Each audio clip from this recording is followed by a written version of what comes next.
Dan Illman, Matt Bernier, the DRFBets race of the day for Saturday, March the 2nd, race number 13 at Gulfstream Park. It is a very important Kentucky Derby prep. It is the Grade 2 Fountain of Youth going 1 mile and a 16th at Gulfstream Park. You can bet this race and this stakes-laden card. Only 9 graded races on the Saturday Gulfstream slate with a DRFBets account. Sign up at bets.drf.com and double your action. Bet 100, get 100. Let's meet this full field of 3-year-olds getting set to gain some Kentucky Derby points at Gulfstream going 1 mile and a 16th. You can access free formulator past performances on the Race of the Day event page at drf.com.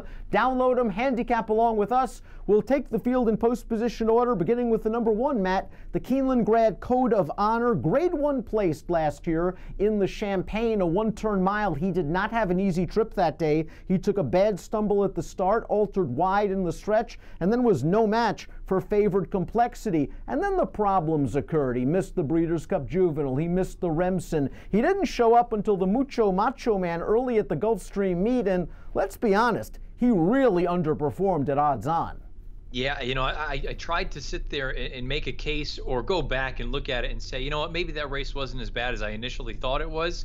And going back and watching the replay a few times, it was every bit as bad as I thought, and then some. I thought he was terrible that day, and the difficult thing for me is to sit here in a race like this where I think there is an abundance of talent anyway at this stage in the game and say, do I want him at 4-1, 9-2? I think he's 6-1 on the morning line. I suppose 6 is fair. I just don't know where this horse is right now. Took a little bit of a brush coming out of the gate and then was 3 wide in between horses on the turn, but the horse that was even wider than he was, Mijos, ended up winning the race. In watching the race, I thought this was a horse that was undertrained.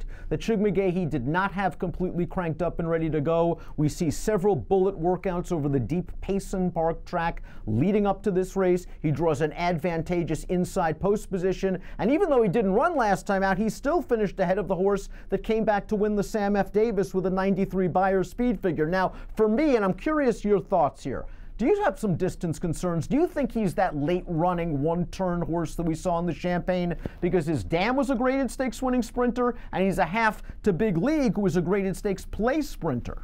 Yeah, I mean, that's kind of the way that I looked at it. You brought up the dam, you know, winning the TCA there.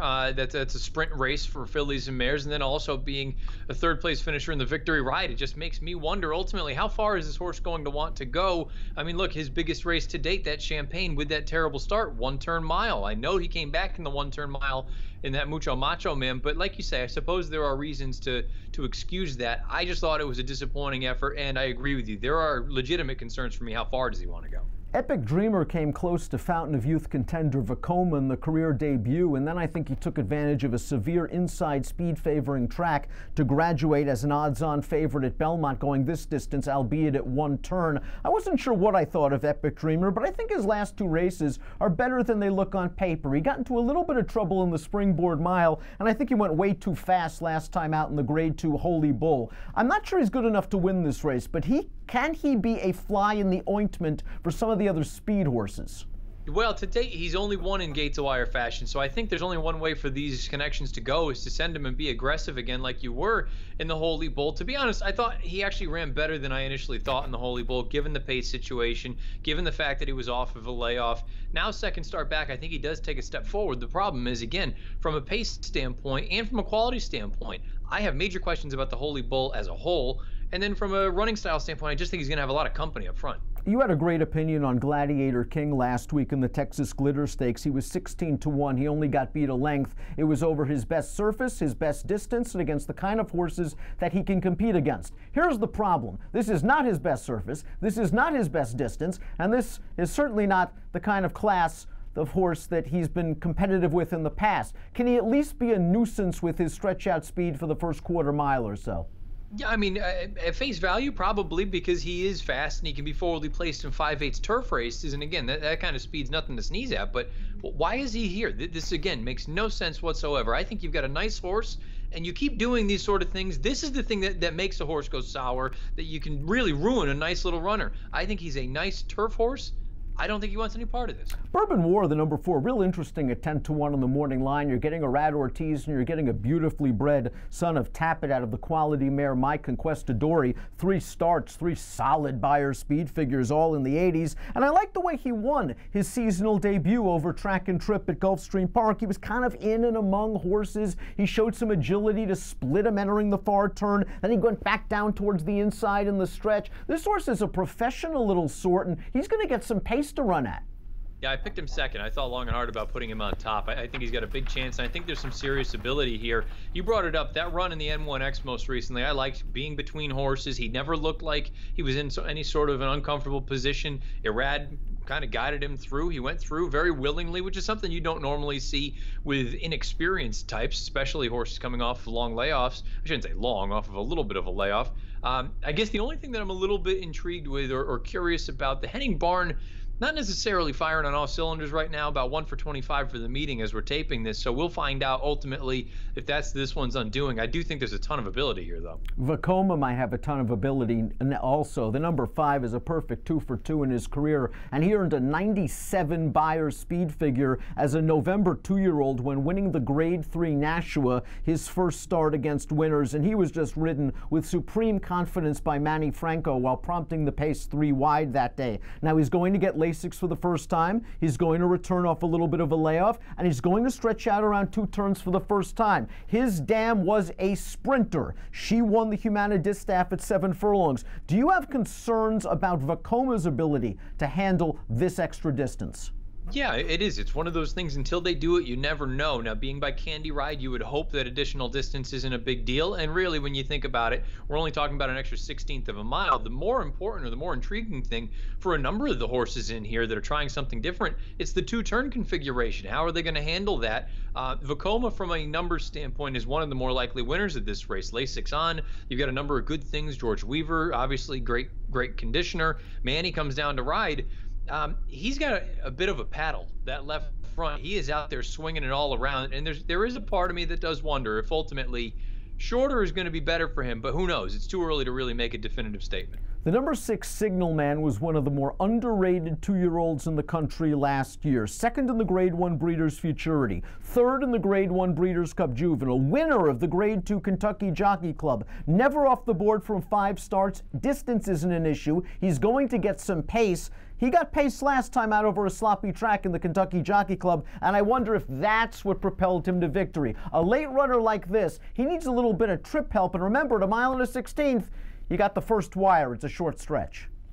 He's probably better than I've given him credit for throughout his career, but I look at that Kentucky Jockey Club. You brought up the sloppy sealed track. You bring up the pace situation. That race hasn't come back great so far. And the Breeders' Cup Juvenile, as willingly as he finished, I've said it time and time again, and guess what? More and more time goes by, I'm less and less enthused by that Breeders' Cup from last year. I think he is an interesting sort. If you want a, air quotes, proven commodity, maybe he's the one that you can get at a good number.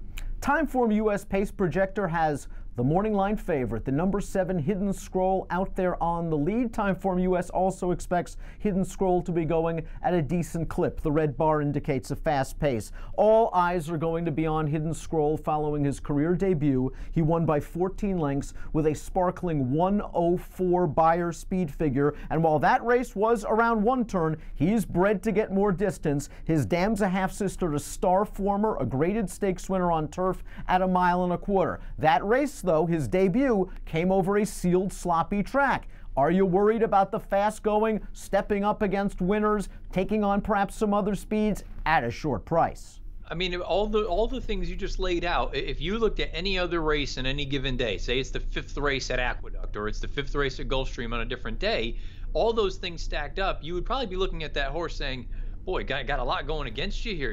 This isn't necessarily a horse that you want to marry yourself to. But I do wonder if we get kind of taken because this is the brilliant division. This is the 3-year-olds. This is everyone wants to see the next Derby winner. Look, I'm not going to sit here and say the horse doesn't have talent. Even if you think the wet track moved him up, he still has to have some ability if he's capable of doing what he did in that career debut. I do just wonder if at odds of 6-5 or 7-5, first time 2 turns, first time winners, first time fast main track, Doesn't it just feel like you're supposed to take a shot against him? I respect him. I think he can win. I just don't know that I want to bet him. Agree 100%. Got to use him in the multis in case he is the freak that everyone is projecting him to be. But there is a lot going against Hidden Scroll as he tries 2 turns and winners for the first time. Now, the 8 Global campaign doesn't have the sexy fig that Hidden Scroll earned in the career debut. But this horse has been nothing but professional, solid, and perhaps most importantly to me, visually impressive in both lifetime starts. He has a great pedigree. He's by Curlin and is a half to Bolt d'Oro, is trained by a master horseman in Stanley Huff. And I love this post position. He draws outside of Hidden Scroll and can adapt to the pace scenario. Yeah, and the other thing too, you brought up the half to Bolt d'Oro. He's also a half to a horse called Sonic Mule, who we remember, and he did some good things at Gulfstream as well. So there is plenty of quality there as far as his siblings are concerned.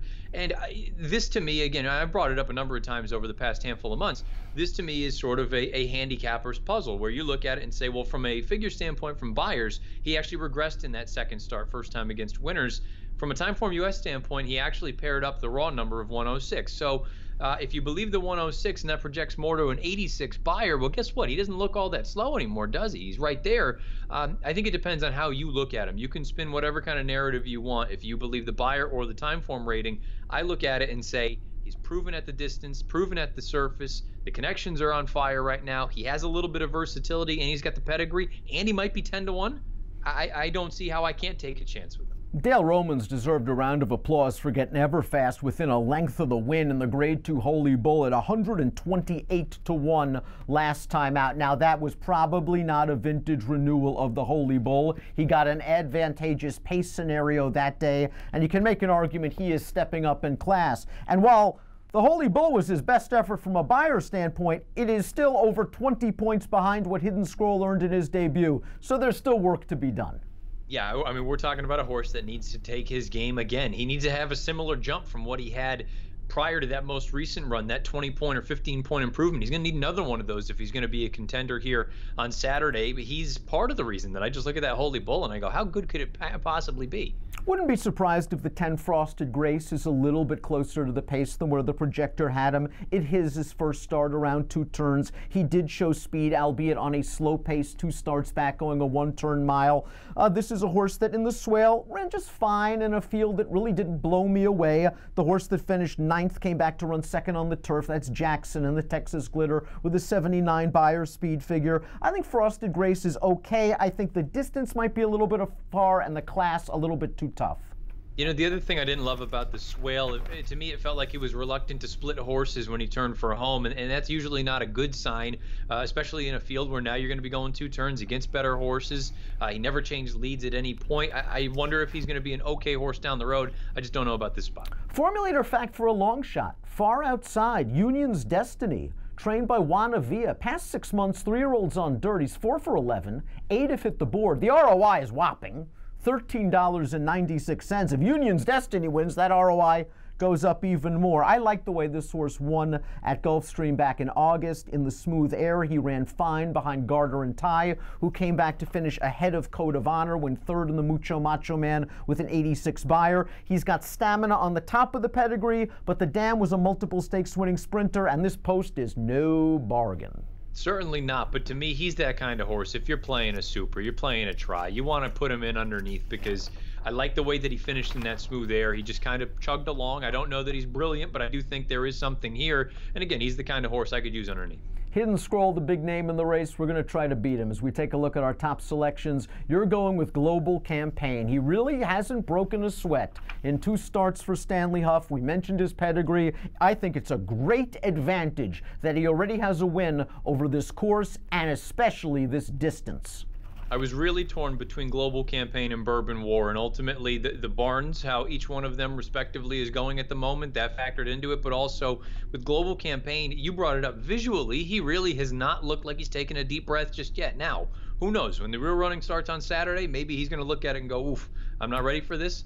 You know what? Those paired up raw time form ratings of 106, he's not that far off from the top boys. I'll take a shot in here at a good number. Give me numbers.